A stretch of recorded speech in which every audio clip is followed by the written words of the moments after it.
खुलुमबाय आंनि गोदान आपडेट चेनेलाव बयखौबो बरायग्रोना लाबाय गोदान भिडिअनि गेजेरजों दिनैनि भिडिअआ जोबोद गोनां दै नोंथांमोना भिडिअखौ जोबजासिम नायबानो जाबाय नोंथांमोना थाम्बनेल आरो टाइटेलाव नायनानै एसेब्लाबो हमनो हादों जानो हागौ दिनैनि भिडिअआ मानि सायाव जागोन आरो जायफ्रा गोदान नैबे गोदान आपडेट चेनेलाव दिनैसो फार्स्ट टाइम नायदों नोंथांमोना चेनेलखौ साबस्क्राइब खालामनानै होबानो जाबाय बेफोरबायदिनो गोदान गोदान भिडिअ हगारब्ला नोंथांमोनाबो नुनो मोननाय बायदि अब्ला दिनैनि भिडिअआ मानि सायाव जागोन आं नोंथांमोननो खोन्थानि नोंथांमोनाबो भिडिअखौ जोबजासिम नायबानो जाबाय जोङो गावबा गावनि आधार कार्डनि डिटेल्सखौ माबोरै नायगोन जोंना आधार कार्डआव मोनबेसे मबाइल नाम्बारा लिंक दं बेखौ माबोरै चेक खालामगोन नोंथांमोनाबो नैबे भिडिअनि गेजेरजों मोनलांगोन नोंथांमोननि आधार कार्डआबो एक्टिभ दंना गैया नोंथांमोनाबो नायना लानो हागोन नैबे भिडिअनि गेजेरजों गावबा गावनि मबाइलजोंनो नायना लानो हागोन अब्ला आं नोंथांमोननो खोन्थालांसै जों बेखौ नायनो थाखाय जोङो क्रम ब्राउजारखौ बाहायबानो जाबाय क्रम ब्राउजारखौ अपेन खालामदो बिनिफ्राय नोंथांमोना आधार कार्डनि वेबसाइटआव थांदो नोंथांमोना लिरनांगोन UIDAI लिरबानो जाबाय बिनिफ्राय बेनि पेजआ बेफोरबायदि जानानै फैगोन बेयाव नोंथांमोना खनसे थुनानै होबानो जाबाय UIDAI आव खनसे थुदो बिनिफ्राय नोंथांमोना इयाव इंलिसखौ सेलेक्ट खालामबानो जाबाय भिडिअखौ फारसेनिफ्राय नायजोब बिनिफ्राय नोंथांमोना बुजिना लाबानो जाबाय जाहाथे नोंथांमोनाबो जेंनायाव गोलैया नोंथांमोना भिडिअखौ नायबानो जाबाय बिनिफ्राय नोंथांमोना थुनांगोन आधार आपडेट हिस्टरियाव खनसे थुनानै होबानो जाबाय गाहायाव दंखायो नैबेयाव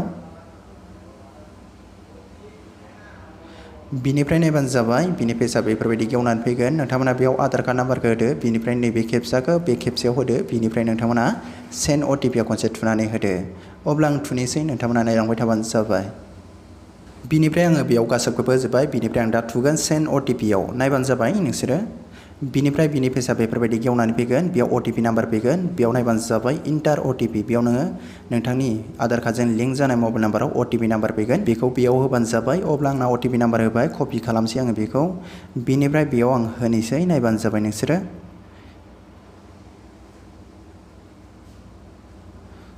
अब्ला आङो OTP नाम्बारखौबो होबाय बिनिफ्राय आं दा थुगोन साबमिटआव थुनानै होगोन बिनिफ्राय बिनि पेजआ बेफोरबायदि गेवनानै फैगोन नों जेसेबां नोङो नोंनि आधार कार्डखौ आपडेट मारदों बेयाव गासैबो जमा थाजोबगोन दै नोंथांमोना नायबानो जाबाय बेयाव गासैबो डिटेल्सआ ओंखारगोन बिनिफ्राय नायबानो जाबाय बेयाव नोङो मबाइल नाम्बारखौ खनबेसे आपडेट मारदों खनबेसे चेन्ज खालामदों बेयाव नुजाजोबगोन बिनिफ्राय आंना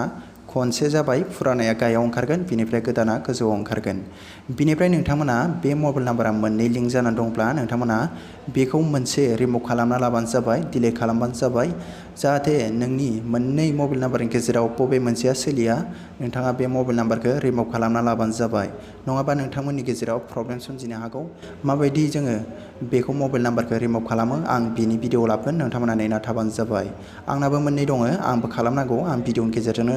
आंनिखौ खालामनाय फाजैनो नोंथांमोननोबो खोन्थालांगोन अब्ला दिनै भिडिअआ एसेनोसै नोंथांमोनाबो बेफोरबायदि नायबानो जाबाय